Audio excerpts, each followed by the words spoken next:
上集说到，劳埃德的任务有了新的指标，要让阿尼亚在入学后获得8个奖章，成为特等生。但回到家后，看见正在打拳特训的母女俩，心里充满了不安。可时间不等人，很快便到了伊甸学院的开学典礼。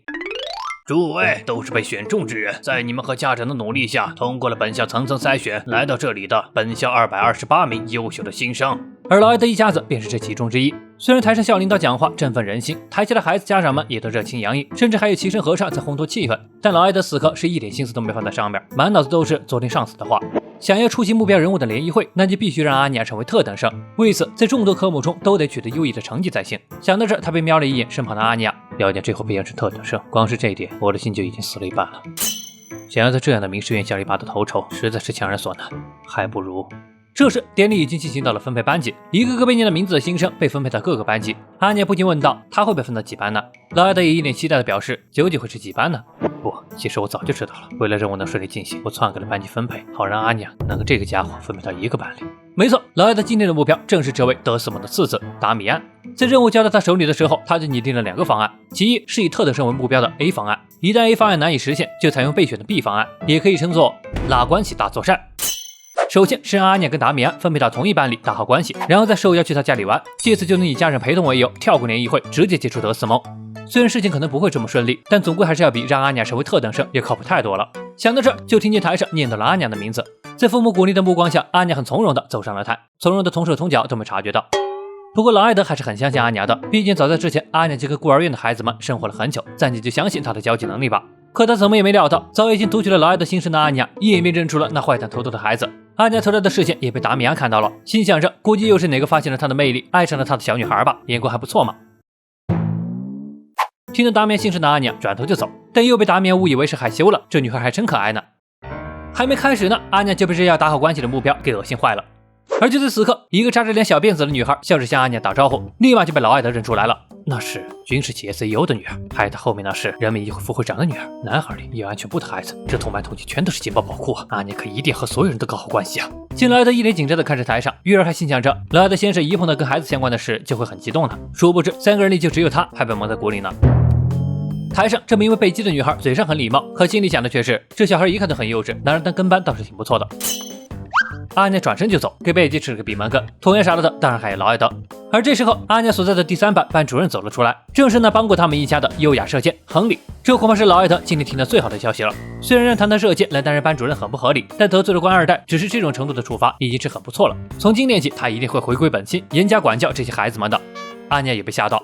开学典礼进行到这儿就基本结束了，接下来的环节是家长们先到大客厅里闲聊休息，孩子们在班主任的带领下参观校区环境。劳埃德只能向阿尼亚投去了鼓励的目光，剩下的就只能靠他自己了。收到指示的阿尼亚表示了解，但下一刻就被亨利点名，那位同学不要扰乱队伍次序。看着台上的阿尼亚又说要儿子，劳埃德心里是1万个不放心，而看在月儿眼里又变成了目送孩子独自离开的惆怅父亲。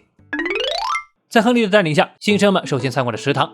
不愧是伊甸学院，用餐环境堪比星级餐厅，每天都会有一流厨师制定营养料理。在食堂最里边还有仅供皇帝的学生才能入内的特等生餐厅，只要取得优异成绩，被赋予8枚勋章，就能升为特等生。同学们异口同声地回答道：“会加油的。”而在亨利说道：“反之，成绩落后的学生也会被授予雷德生发时，阿尼亚很是不解，不傻也看着他说。此刻在学生堆里，达米安不愧是总裁的儿子，才刚一入校就有狗腿子贴着上来，一听是总裁儿子，也引起了周围人的惊呼。自傲的达米安也乐于受到关注和追捧，但这时他注意到了人群外那个害羞的小女孩，于是上前询问起阿尼亚父母是干啥的，看看水准，或许能把她收为朋友。这个收字用词非常巧妙，让阿尼亚越看越觉得这个把我老子很牛，所以我也很牛写在脸上的自傲狂很是不爽。但一想到父亲的任务，阿尼亚还是如实应道，他父亲是简直棒呆了的心理医生。达米安一听嘴翘得更高了，表示不管怎样，反正也就屁点才上罢了。话音刚落，就见阿尼亚突然说道：“他想去达米安家里玩。”此话一出，立马就遭到了狗腿子小树的呵斥：“就凭你这身份，在说什么蠢话呢？臭八怪！”小树骂完后，小胖就一把推开了阿尼亚，让他滚一边去。气得阿尼亚直接考虑要不要现在就施展老妈教给他的必杀技。可突然间，他又想起了母亲昨天告诉他的：如果意气用事动用武力的话，就称不上真正的强者，只是稍微刁难的话，一笑而过才是帅气的表现。只要阿尼亚保持微笑，就不会和别人引起冲突了。目睹了全程的贝基看不下去了，让阿尼亚好歹骂回去几句，可突然却听阿尼亚说道：“其实阿尼亚一点都不在意呢。”没错，阿尼亚也时刻保持微笑。达米安被气得发抖，那种笑容是有多看不起人啊！贝基被震惊的张大了嘴，从容，这笑容是大人才有的从容，刚才竟然还觉得他很幼稚，太失败了。说着贝基就走向了阿尼亚，没想到你这么成熟呢。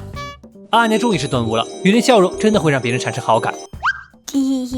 你少给我得意忘形丑八怪！对，你就是个丑八怪！瘦子很想吐槽一句：达米安大人，你的骂人词汇是不是该更新一下了？这时贝基站了出来，表示虽然安妮确实比他要丑一点，但也没必要说的这么难听吧。